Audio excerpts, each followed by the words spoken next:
We are talking about love these days, loving yourself, that is.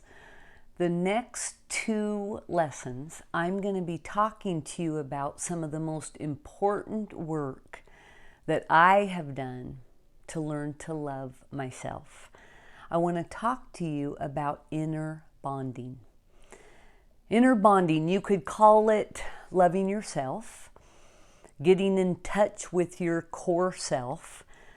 John Bradshaw, the author of Homecoming, calls it reclaiming your inner child. He said 3 things are striking about the inner child work. Number 1, the speed in which people change when they do this work. 2, the depth of change. And 3, the power and creativity that results when the wounds from the past are healed. I've read, I've done online workshops, I've practiced inner bonding, healing the inner child now for years. So I'm surely not going to be able to explain it to you or give it to you all in a couple of visits.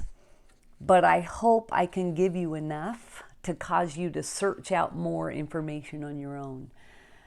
The 2 books I'm going to refer to as I talk in the next couple videos are Inner Bonding, Becoming a Loving Adult to Your Inner Child by Dr. Margaret Paul, and the book from John Bradshaw, which I mentioned earlier, Homecoming, Reclaiming and Healing Your Inner Child. Both of those books are on my book list that I gave you that are in your original binder, and more books on that list about inner healing. So you can see it was a key focus of mine as I went through such a beautiful healing time. By the way, Barry asked me for a book the other day. He said, I've got a client that's in jail. She's been a client of mine for years and has kind of had a repeat offender situation going on. Drugs and crime. Barry said, I had a heart-to-heart talk with her the other day, and I said, you have got to get in touch and heal what's causing you to continue to act out in this way. And so she asked him if he had a book she could read. And so he came home and asked me if I had a book she could read. And I gave him my Homecoming book by John Bradshaw. She's reading it right now in the Clark County Jail. But for the grace of God go I. We all have our stuff. We all are repeat offenders. We've all got to go back and heal what's causing us to act out this way. Barry, he's so smart. Our emotional healing keeps going back to the same thing. Our earliest memories with our closest caretakers.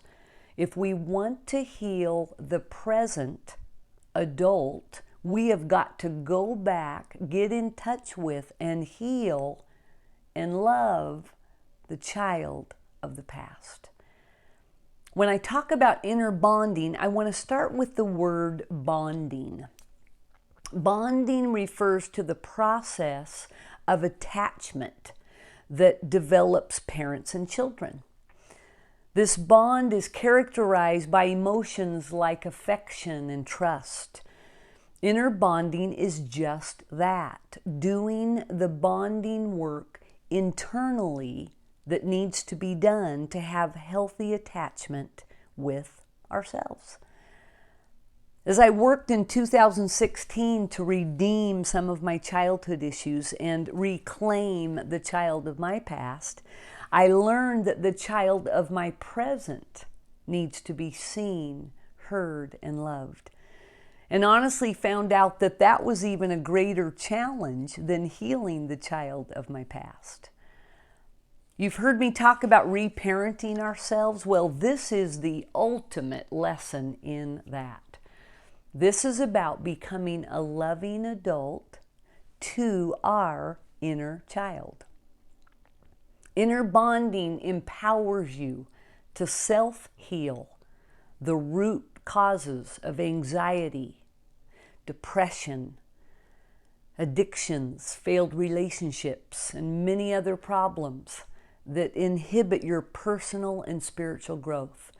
It teaches you how to love yourself rather than continue to abandon yourself, how to move beyond emotional dependency and attain emotional freedom. Before I explain this, some of you are saying, who in the heck is this inner child? I want to say there's a reason that we need to know. We achieve things in life. We find happiness. We have families. We have futures. We discover that somehow, even with all of that, we feel lost. We feel empty. We're not in touch with ourselves, and we have trouble connecting with others. You feel like you're just going through the motions of life. You may feel insecure, inadequate, unlovable, alone. What happens is these feelings cause us, they come up, and then because we don't want to feel them, we numb them with a number of dysfunctional things. Alcohol and food and work and TV and drugs. Hopefully, sadly and hopefully, something happens in your life to bring you to a turning point. And that's where the inner child comes in. We all have an inner child wanting love and acceptance. And so you're saying, so you're telling me we're supposed to be in a relationship with our inner child? Who in the heck is that? The inner child is the aspect of our personality that's soft and vulnerable and feelings oriented. It's our gut instinct. Everybody knows that feeling. It's our core self, our natural personality with all its talents and its instincts and intuition and emotion. Our inner child is childlike and vulnerable and intuitive and imaginative and has the ability to feel feelings. Our inner child has not changed or aged with our growing adult experiences. And does everyone have an inner child?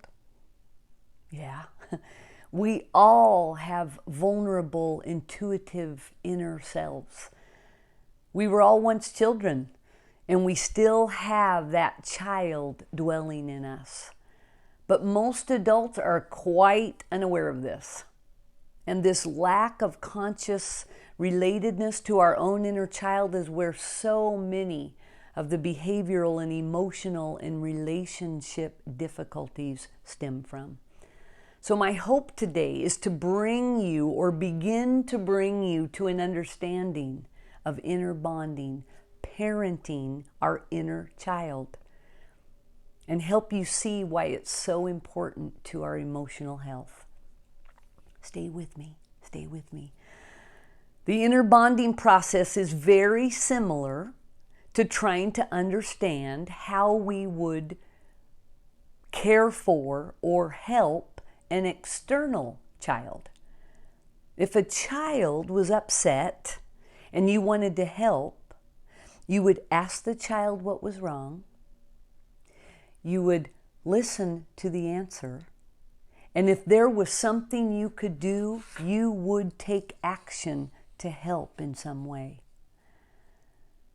When we're feeling something, fear, sadness, anxiety, anger, stress, hurt, rejection, worry, controlled by someone, fill in the blanks, and we avoid that feeling by numbing it with food or TV or shopping, it's as if we're taking that child, the place where our feelings come from, and setting that child on the curb and turning our backs on them and walking away.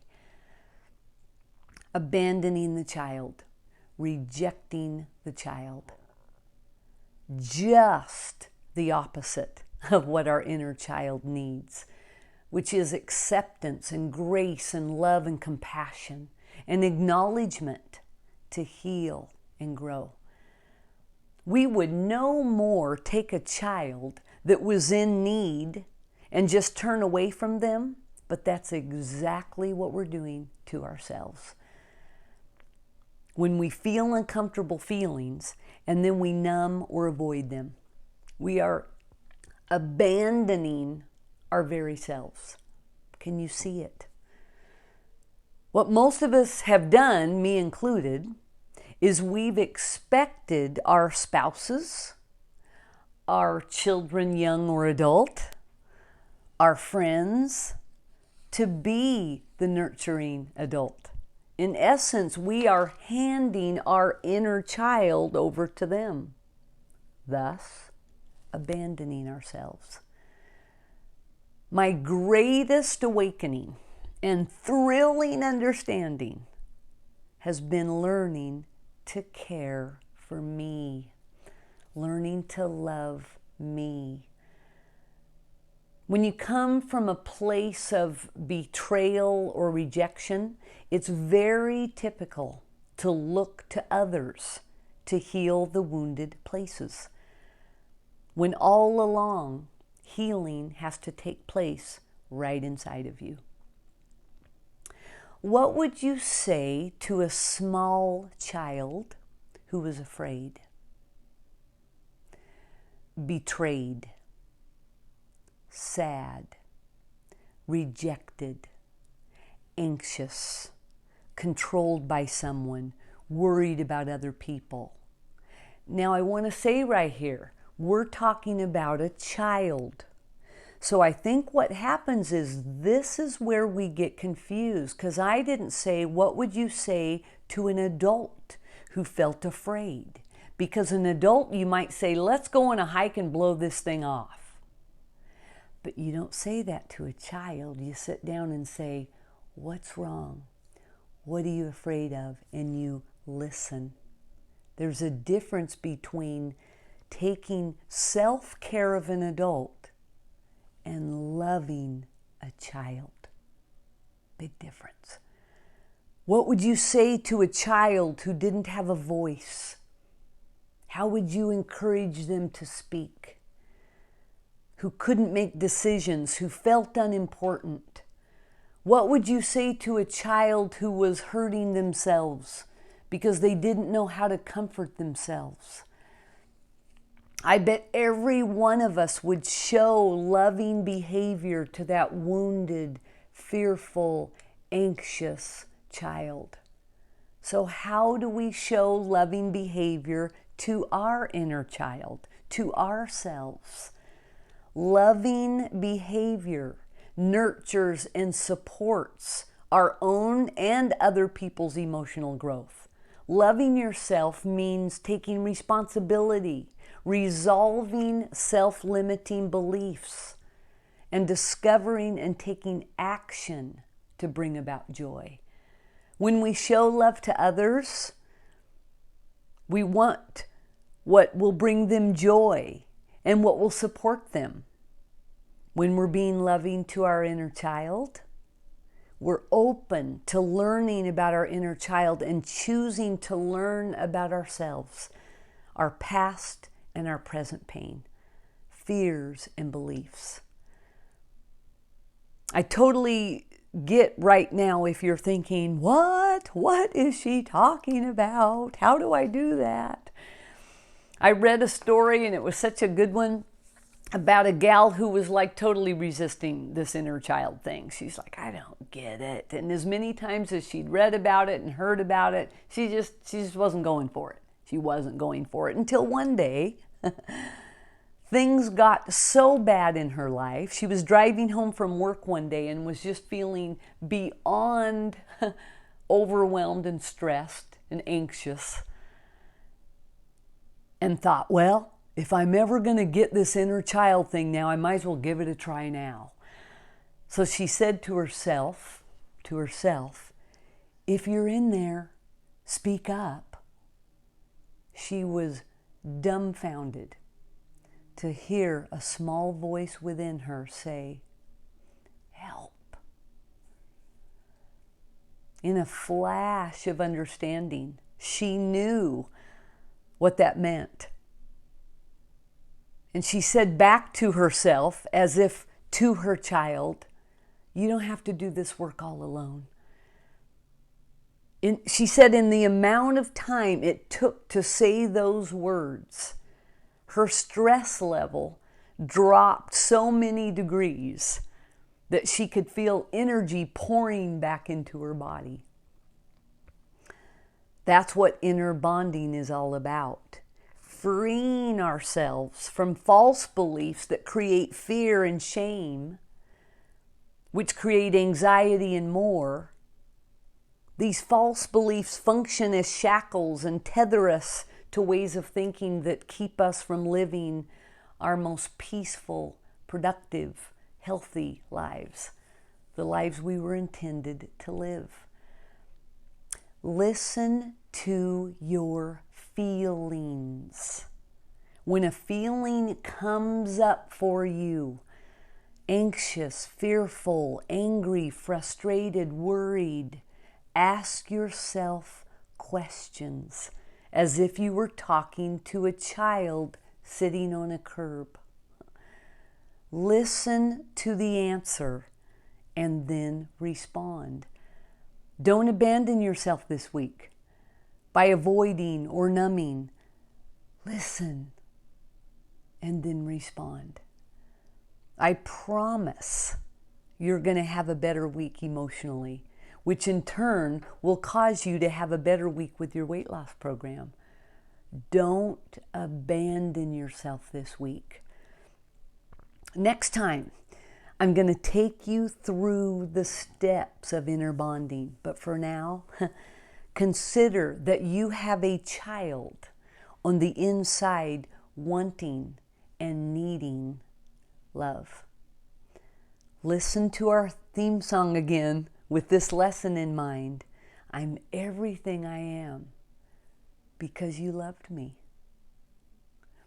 Until next time, feel the feelings, ask the questions, and then respond. Love you guys.